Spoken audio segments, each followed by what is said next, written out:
No episódio de hoje, vamos mergulhar no universo da literatura popular e das feiras literárias.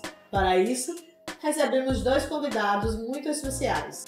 Franklin Machado, cordelista renomado, e Marco Antônio Carneiro Coelho, que além de escritor, é curador desta feira literária aqui de Cabaceiras do Paraguaçu. Eles vão compartilhar com a gente suas experiências, falar sobre a importância da literatura de cordel e o papel das feiras literárias na valorização da cultura e no incentivo à leitura. Quem lê o mundo, fala diferente. Esse é o podcast Fala Que Falei, onde a leitura ganha voz, tecnologia e atitude. Bora falar. Me chamam Franklin de Cerqueira Machado com CH.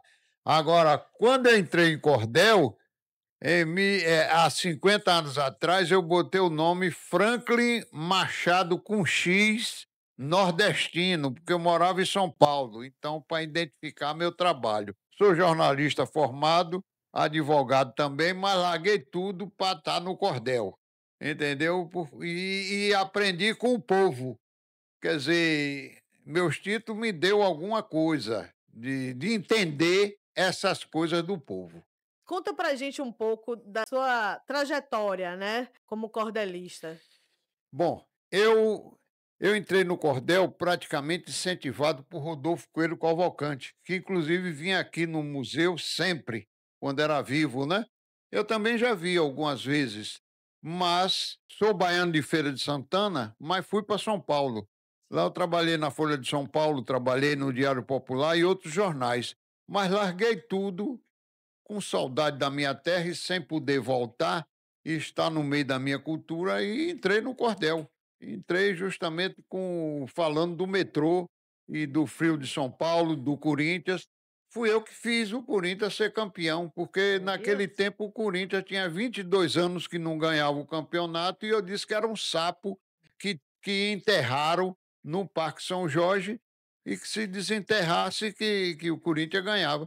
E Vicente Mateus, não sei se desenterrou, mas que contratou um pai de santo, contratou. É tanto assim que, quando ganhou da Ponte Preta, fretou um avião e veio aqui em Salvador agradecer nos pés do Senhor do Bonfim. Pode ver na notícia, tá registrado. O do Corinthians é: quando eu cobrir Corinthians, tornará a ser campeão. É a pergunta que se ouve dos fiéis do Coringão. 22 anos sem título, parecendo gozação. E aqui na quarta edição da Flipar, o que é que o senhor traz pra gente de novidade? Eu trouxe aí uma palestra sobre o que é cordel, né? Parece que gostaram. E botaram para relançar aqui o livro sobre Roque Araújo, que botou o museu aí em Cachoeira, o Museu do Cinema. E eu lancei lá Roque Araújo em Salvador. E foi o cameraman de Glauber Rocha, que fez todos os filmes de Glauber Rocha, menos um, O Pátio. Então, essa figura que tu te orientou e tal, e botou aí, vamos lançar aqui, né? E o que é cordel? Aproveitando já o mote da Rapaz, palestra. eu levei a tarde toda falando uma palestra dizendo que é cordel, mas vou sintetizar. Entendeu? Cordel, propriamente dito, são histórias contadas em folhetos baratos e com estrofes de 6 versos ou 7 septassílabos, entendeu? E que podem ser pendurados em cordinha na feira para mostrar e vender. Geralmente são linguagem do povo. Na verdade, literatura de cordel é a literatura popular. São esses folhetos e histórias que o povo se identificam, que queira, né? Então qualquer história, qualquer tema pode virar cordel. Qualquer tema, qualquer tema. Inclusive, esses poetas mais novos estão falando muito de computador, de linguagem de computador e tudo isso, porque mesmo você vê que o público, mesmo da roça hoje, está todo mundo ligado no celular, em online e tal, entendeu? Estão entrando nisso aí. Para pessoa que não entender, essa coisa está por fora, mesmo para falar com um É a novo linguagem com um novo público. da nova Exatamente, juventude, né, exatamente, dessa é. juventude. Ah, só tem um problema, esse povo está deixando de ler cordel, porque o veículo está sendo o celular, está sendo o tablet, está sendo o computador, mas de qualquer forma, o cordel também, quando para virar cordel, foi a invenção da tipografia. Porque antes era coisa oral, era contos, canções, brincadeiras, toda oral. Então, quer dizer, eu não sei a futurologia o que é que vai dar.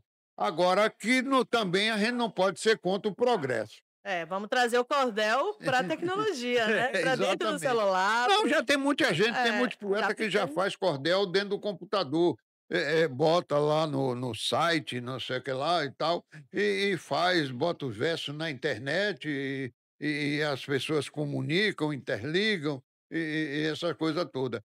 Eu apenas faço um ensaio, às vezes eu boto um versinho, boto um negócio lá e tal, a resposta vem, entendeu? Mas não estou especializado nisso, mas tem Sim. gente mais nova que está entrando. Perfeito. Tem alguma mensagem para dar para essa juventude que está chegando aí para reviver esse cordel e Tenho, retrazer? tenho. Vocês leiam cordel. Não é somente para comprar, não. Porque vocês podem ir numa biblioteca pública e ler cordel. Em Feira mesmo tem a Museu Casa do Sertão, em Salvador, parece que na Fundação Pedro Calmon, né, tem pelo menos um núcleo de pesquisa de cordel, eu ajudei a criar. Eu e Rodolfo ajudamos a criar. Tem uma coleção boa. E ali pode estar acesso público, então podem ler enfim, entrar nesse universo do poeta do cordel, do mundo do cordel. Esse primeiro livro eu lancei em 82, inclusive na Bienal Internacional do Livro em São Paulo. Foi publicado pelo Pasquim. Aqui está na terceira edição. É o poeta de cordel explicando o que é cordel, porque antes eram os eruditos, os ensaístas que diziam o que é cordel. E às vezes não era a realidade do poeta, né? E o mais são folhetos de cordel. Esse último agora é o Fluminense, tem aqui da Fundação da Cidade de Salvador, tem o boi da Baixa Grande, que é um boi que matou uma família e atacava até caminhão na estrada. E tem aqui Lula, o amarelinho maioral do cordel. O que é o amarelinho? Nós temos Bocage, Malazarte, Cancão de Fogo, que são anti-heróis do cordel. E Lula, nordestino, baixinho, barrigudo, etc., é o sabido sem estudo que Manel Camelo já dizia. Quer dizer, é o camarada que bota todo mundo no bolso, entendeu? Então não vai isso nenhum demérito. Não vai isso, né? Eu tô, inclusive, relevando a sua inteligência, que às vezes tem muita gente formado e que não entende, às vezes até da profissão dele mesmo, médico, às vezes mata gente, advogado, às vezes pede questão, e essa coisa toda. E tenho aqui a entrevista com o Clarindo, que é o dono da Cantina da Lua em Salvador, defendendo o centro histórico, está aqui, entendeu? A entrevista foi uma coisa que eu criei no cordel, que eu venho do jornalismo. Então, sempre o cordel tinha encontro, peleja, mas é um dizendo uma coisa e o outro respondendo. E a entrevista, às vezes, o entrevistador pode fazer pergunta em mais de uma estrofe e quem está respondendo pode também responder em mais de uma estrofe. E tem esse que vou lançar aqui agora, está na programação oficial, que é Com Rock na Mão e uma ideia na cabeça, Glauber fez os filmes. Porque Glauber disse: cinema se faz com a ideia na cabeça e uma câmera na mão. Só que ele tinha Roque Araújo, que fez todos os filmes dele, inclusive os estrangeiros. Só não fez um, O Pátio. Entendeu? Então eu lancei esse Roque Araújo, que botou o Museu de Cinema aqui em Cachoeira, entendeu? Então o pessoal achou interessante e vamos lançar aqui na FIPA. Muito obrigada. Eu é que agradeço você. Meu colega jornalista e cordelista. Muito bem. Cordelista ainda não sou, mas gosto mas muito. Mas se quiser, chega lá. Obrigada. Obrigada pelas palavras. Estamos de volta com mais um episódio do podcast Fala Que Falei. E aqui com o curador da 4ª edição da Feira Literária Internacional de Cabaceiras do Paraguaçu, o cordelista Marco Antônio Carneiro Coelho, conhecido como Quitute Coelho. Quitute Coelho. Seja bem-vindo ao nosso podcast. Salve, salve. Nosso podcast que incentiva a literatura, incentiva a leitura, a cultura do livro, e é um prazer recebê-lo aqui. E quero saber um pouco da sua história, né? Como é que você veio parar também aqui na Flipar? Salve, salve. Felicidade de estar participando, né, desse projeto maravilhoso. Falei uma coisa que, para o cordelista, então, é formador de público, é um parceiro dos escritores, né?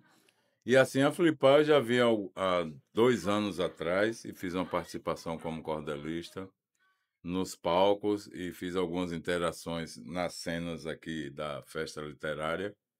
E, assim, André Reis, o que está organizando, já é um parceiro de muitas idas. Assim, ele me chamou dessa vez com a missão de fazer a curadoria, já que é um mundo chamado Cordel. E é uma tribo que eu estou bem inserido, uma rapaziada boa, que eu pude selecionar uma turma legal para trazer aqui, que essa festa é tão forte, né? E para o cordelista que dentro do contexto do Falei, inclusive, é um parceiro da literatura, da leitura, do estímulo à leitura, inclusive de 8 a 80, dentro do EJA, inclusive, que eu trabalho com Sim. crianças e adultos. O cordel, eu sou sempre chamado, desde escolas a faculdades, porque é uma forma lúdica de apresentar a leitura às Sim, pessoas, sim. né? E sua trajetória de vida, né? Como cordelista, o que você pode destacar para a gente rapidinho? Eu tenho, desde 2004 eu escrevo cordel. Meu pai me apresentou cordel através, né? Sempre que ele ia para a Feira de Santana, me trazia cordel, aqueles clássicos de Antônio Conselheiro, Lampião, essas temáticas do Nordeste tão fortes. E aí de lá para cá eu me identifiquei como Marco Quitute Coelho, é um apelido colocado pelo meu pai. Sempre as pessoas perguntam, né? Alguém deve estar lá querendo saber que Por quê, né? diabo de nome de escritor é Quitute Coelho. Meu pai, quando minha mãe ainda estava grávida, eu já na barriga da minha mãe, ele me apelidou de quitute, que ela tinha muito desejo de comer quitute. Sim. Quitute, pirulito zorro e beber Fanta. Eu falava, mãe, não podia me chamar de zorro?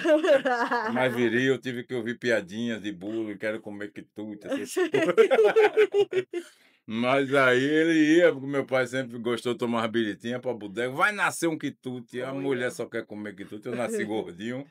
E apelido, quando mais a gente demoniza, mais ele gruda na gente. Então, nessa fase de escolher o nome artístico, quando eu comecei a doer, já são mais de 100 títulos publicados de literatura de cordel. Eu também faço música, né? Faço parte da banda Psicordélico, que é um projeto que junta música com poesia popular. E aí pronto, meu pai já, antes de eu ser Marcos Antônio Carneiro Coelho na certidão, na barriga de minha mãe já era Quitute. E aí quando eu assumi o nome artístico, não tinha pra onde correr, peguei Quitute Coelho mesmo, que é o sobrenome. É Marcos Antônio Carneiro Coelho, um zoológico assim, que eu... botou tudo num processador e fez um quitute. É cruel. Você vê a criatividade, né, doutora?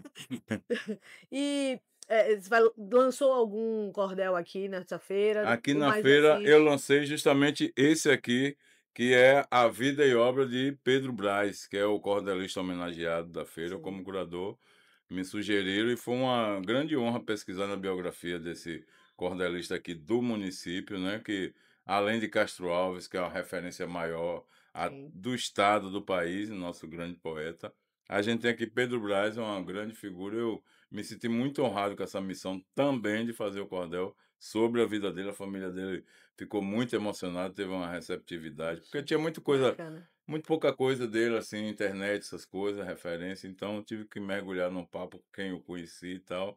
E acabei trazendo as informações que até os parentes, né, na vida do contexto dele, muitas vezes não sabiam e ficaram muito felizes e emocionados, o que muito me honrou. Que bacana. E sobre essa questão das novas tecnologias, né? Como é que o senhor pensa em unir as duas coisas, né? O Sim. cordel e essa nova forma de interação com uma nova leitura, né, do público. A gente sempre, inclusive, brinca com essas contradições que o cordel ele se adapta, né? Porque quando ele era a verdade, a informação chegava nos lugares através do cordelista, não tinha o Sim. jornal, a imprensa facilmente. Quem tinha eram os grandes centros. Então, o cordelista que chegou falando da morte de Lampião. E muitas vezes as pessoas só acreditavam quando viu no folheto de cordel. Sim. Coisas curiosas como a morte de Getúlio Vargas, né, que já o homem já tinha 3 anos de suicidado, morto, enterrado, mas o povo sabia através do cordelista quando chegava naquela vila distante e tal.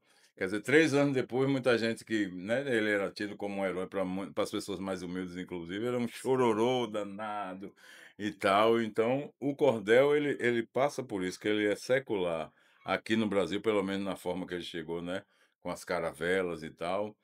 Mas ele, assim, toda vez que aparece uma ameaça para o cordel, né? Veio o jornal, veio o cinema, veio a TV, veio a internet, mas o cordel se mantém dentro dessa linguagem. Ele usa, inclusive, essas ferramentas. A gente teve muitos jornais que usam editorial em cordel. A própria mídia chega a São João e temas, essas épocas, usa a estética do cordel, a linguagem do cordel. As Sim. novelas, a gente tem cordel de fogo cantado e outras tantas formas de linguagem na música, inclusive, que o cordel se vale dessa, né, quando ele, na verdade, seria teoricamente deixado para trás por essas novas tecnologias, ele acaba se valendo dela para se projetar nesse tempo contemporâneo nosso.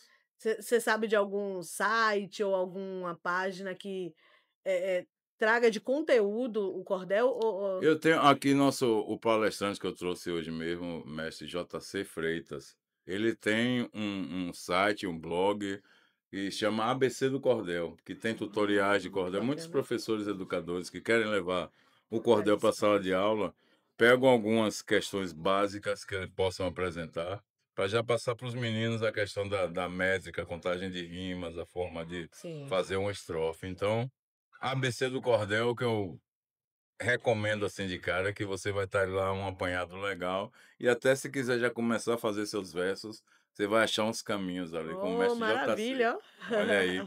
E eu recomendo porque ele traz esse interesse assim do lúdico, né, com a questão poética, e ele traz a informação, traz a crítica. O cordel é muito eclético nessa forma de linguagem dele. E o que você acha de trabalhar o cordel dentro de sala de aula, né, é importante, é necessário de resgate, né, da Importantíssimo. tradição, da cultura É, local. inclusive, o cordelista ele é sempre requisitado por professores para fazer oficinas, apresentações, né, palestras, o que é importante para eles, uma ferramenta muito útil, porque, inclusive, o cordelista ele traz.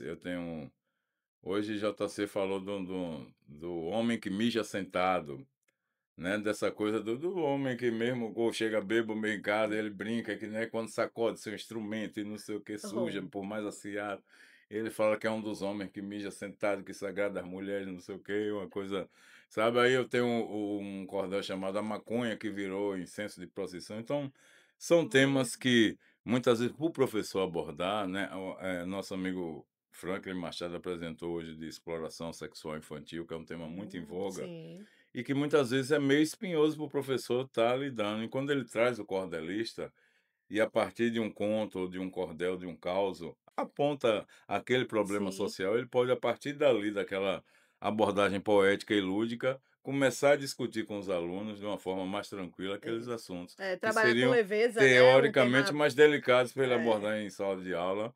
Então, o professor, a partir daquele ponto, pega o cordelista, joga de uma forma poética, lúdica, engraçadinha, e dali ele aprofunda a discussão com os alunos. Oh, maravilha. Tem alguma mensagem que você queira deixar para os jovens, os que precisam ainda despertar, né, para essa cultura de tradição do cordel? O que que eles podem explorar ainda, né, Uhum. fazer uma releitura, reinventar o cordel? O que que você deixa de mensagem para Rapaz, a eles? mensagem eu vou deixar em verso, assim, porque fica mais legal e é Perfeito. dentro do que o cordel propõe, que é essa junção, é o que a Flipar propõe, é o que o podcast Fala Que Falei propõe, que é educação e cultura vão salvar esse país. É assim, já vendia antigamente da nobre sabedoria, o mais novo aprendia com pai, amigo, parente. O saber de um agente como bom aprendiz preservava a raiz para a geração futura. Educação e cultura vão salvar esse país. E tá lá o professor, a mais nobre profissão. Se faz paralisação, contestam seu valor, mas que luta sem temor, como Paulo Freire quis, pincel atômico, giz, são espada e armadura. Educação e cultura vão salvar esse país. E a mulher tão sofrida mantém a casa nos trilhos, cuida de marido e filhos, da limpeza e a comida, e ainda é agredida e a ninguém nada diz, por ter medos infantis do marido que a tortura. Educação e cultura vão salvar esse país. Nem Bolsonaro, nem Lula, nem a Bolsa de Valores, nem a mídia dos senhores que a tudo manipula. Não tem receita, nem bula, nem decreto de juiz, nem prisões estudantis, nem droga de ditadura. Educação e cultura vão salvar esse país. Obrigado, gente. Obrigada a Valeu. nós. Não é Fala nem que obrigada falei eu. aí. E ao som do cordel, encerramos mais um episódio do podcast Fala Que Falei. Muita história cantada também, hein, gente? E é isso. Compartilha esse episódio se você gostou do cordel. Segue a gente nas redes sociais e vamos agregar pessoas a esse movimento. Bora falar? Até o próximo episódio.